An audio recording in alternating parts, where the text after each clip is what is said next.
when I visited Islamic organizations in Western countries, I find that Muslim ladies and gents, sisters and brothers, they are freely intermingling, they are freely talking. They may be wearing the hijab, they may be covered, the hair is covered, but that is the physical hijab, only of the clothes. They are laughing, they are joking. In some of the Western countries, I find a man and a woman is sitting alone in a small room and chatting. A Muslim woman doing dawah to a non-Muslim boy in a closed room, it's not allowed. Our beloved Prophet Muhammad said that if two mahram are alone in a room, the third person is the devil. It's not allowed that you can be in a closed room, a man and a woman. In some organization, I've gone and seen that the head of the organization has a lady secretary. How can you have a lady secretary? Do you think all the Muslim men in that country are not capable? Or aren't they qualified? I cannot understand that how can a practicing Muslim have a lady secretary? How can they maintain the hijab? If the secretary comes in the room, in your room and no one else is there, it's not permitted. It is very common. Unfortunate. They are preaching Islam and they are not practicing Islam. So if you break the hijab, there are high chances what the brother has asked Ammar will happen. Your focus will go away from education, you will start thinking other things, and your as though your brother, sister for namesake, but then there will be the love affair starts and you deviate from the Sharia and you start doing un-Islamic things. Therefore, best is to educate yourself in a single-sex university. And there was a survey done in UK that the schools which were single-sex had better performance and single-sex universities as compared to universities which was co-ed. And that's the same thing in India also. If it's a single-sex education, the performance is better because many a times in a co-education, each sex is trying to impress the other sex. So if a teacher is teaching, the boy is trying to impress the girl in her class rather than paying attention on the subject. This is very common. So single-sex education is better. If there's no other opportunity and if you're doing higher education, if you have to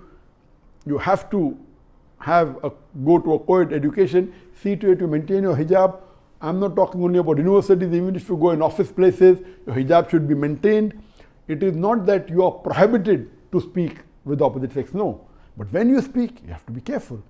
There's a verse revealed in the Quran in Surah Ahzab, chapter number 33, verse number 32, which is addressed to the wives of the Prophet, to the Ummahatul Mu'mineen. It says that, O wives of the Prophet, be not too complacent in your voice, lest in whose heart is a disease, he will have desires. Imagine the wives of the Prophet. They are called as Ummahatul Mu'mineen. It is not permitted for anyone else to marry the wives of the Prophet even after the Prophet has died. The Quran is revealing a verse to the wives of the Prophet, be not too complacent in your voice, lest in whose heart is a disease, he may have some desires. Imagine the Sahabas who are the highest level among the Ummah of the Muslim, among the Muslim Ummah. The Prophet said the best generation was the Sahabas. There is no human being today on the face of the earth which is anywhere close to the Sahaba. There is no woman who is anywhere close to the Ummahatul Mu'mineen. Yet Allah says to the Ummahatul Mu'mineen, do not be complacent in your voice. Why? So that in whose heart is a disease. Can the Sahabas have a disease in the heart? You cannot think of it. Yet, for safety, as a precaution, Allah revealed this verse. And today we find the women in the offices, in Muslim organizations, in Muslim companies, they are talking to each other, they are laughing, they are higgling, they leave aside complacent, they are joking. What they think only wearing the scarf, hijab is done, they are totally wrong. And unfortunately, this Western culture is even percolating into the Muslim countries.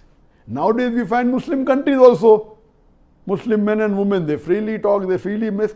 If there's a requirement you have to talk, then you can talk. But when you talk, don't look eye into eye. Lower your gaze.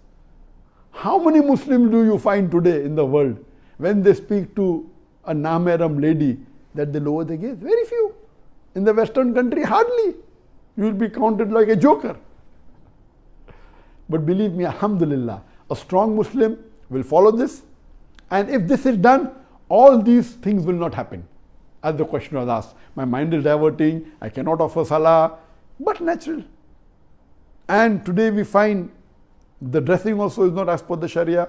You have non-Muslim ladies not dressing up properly. Even the Muslim ladies, they may be Muslim, they may not be dressing up properly. More of the body is exposed than covered.